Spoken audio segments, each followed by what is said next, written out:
Hello everyone, welcome back to my channel. So in today's video we'll be making this flay gather beautiful gown for our princesses today. And if this is the first time of stopping by, do well to hit on the subscribe button, join the family. So we are going to be cutting the flay part first, the reason being that that's where you have that will consume more fabric, or let's say the pattern, if the pattern is altered, there's wahala.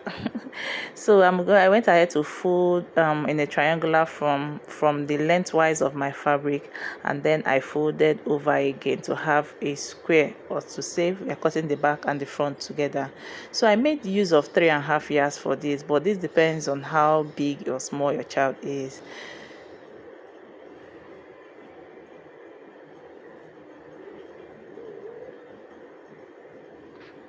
So from my waist to the total length of this gown, I'm taking out 9 inches for it.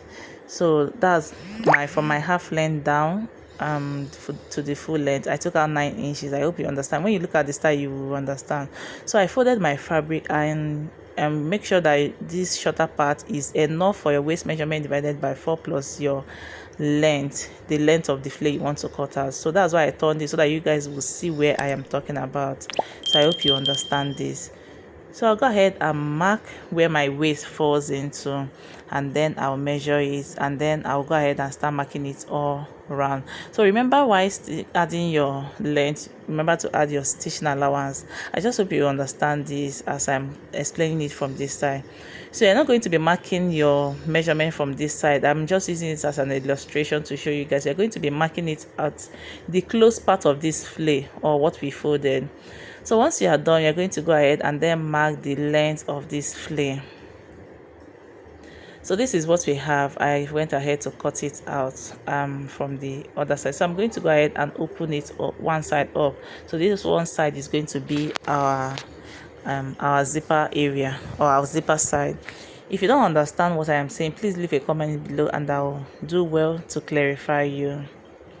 So we're going to go ahead and mark the bodies, and for the bodies I am going to be using what I marked for the front to cut out the back. So I'm going to go ahead and mark about 1/2 inch from the starting point, so that we'll be able to attach our shoulder stitching allowance at the end of it. So once I am done with that, I'll go ahead and insert my neckline. For the width I am marking 3 inches, and then for the depth I marked at 3.5 inches. This style is for a 7 to 8 year old. Then for my shoulder measurement is 6.5 inches, and then I'll go ahead and attach my 6.6 inches, then 1/2 inches for my stitching allowance.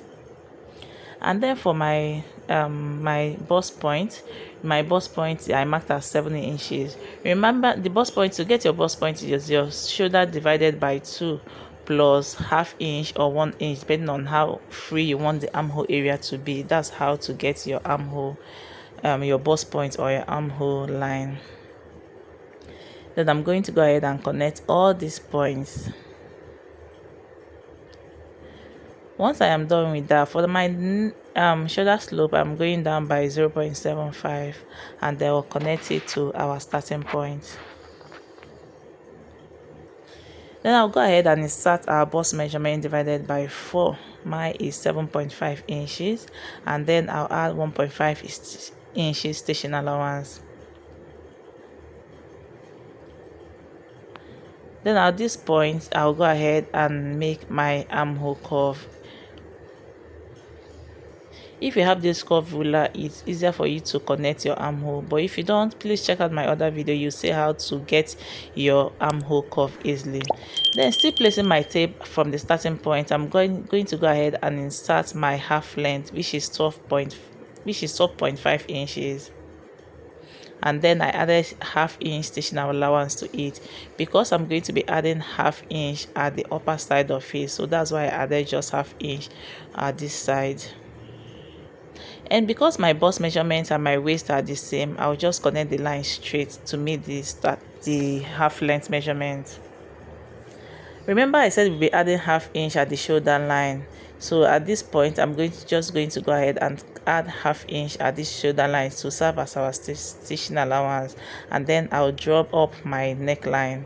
And that's it for the front part. I'll go ahead and cut it. If you haven't subscribed up to this moment, you know how we do it here. Please do well to hit on the subscribe button and join the family.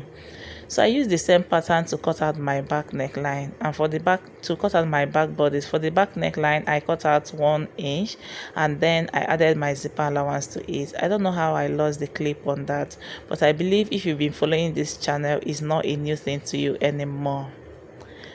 And I also use the fabric to cut out my lining pieces for it. So I'm just marking out to be sure of the wrong side of this fabric. So I'll go ahead and stitch on 1/2 inch on the 2 shoulders, and I'll do the same thing for the lining. Then this is for our sleeve. After joining my shoulders, we are going to be measuring about 2 inches away from the starting point of the armhole to the shoulder, and then you double it. Remember, it's 2 sides of the armhole. I just hope you got the gist. So I have 2 fabrics each for each sleeve, and I doubled my measurement. Just like my measurements, I measured one side of my armhole, I doubled it, and then to get the full armhole, and then I doubled it again. So for the length of it, I have 6.5 inches, and then for the width, for the length I doubled my armhole measurement, right? Then for the width I have 6.5 inches. So I just slashed it to have 2. That's 2 for each sleeve, 2 for each sleeve. So, and then I made a curve at the beginning of it. So I'll just go ahead and take out 2. Remember, it's 2 for each sleeve, and then I'll stitch down on both sides, just like you see me do. Once I am done, and then I'll turn it to the right side.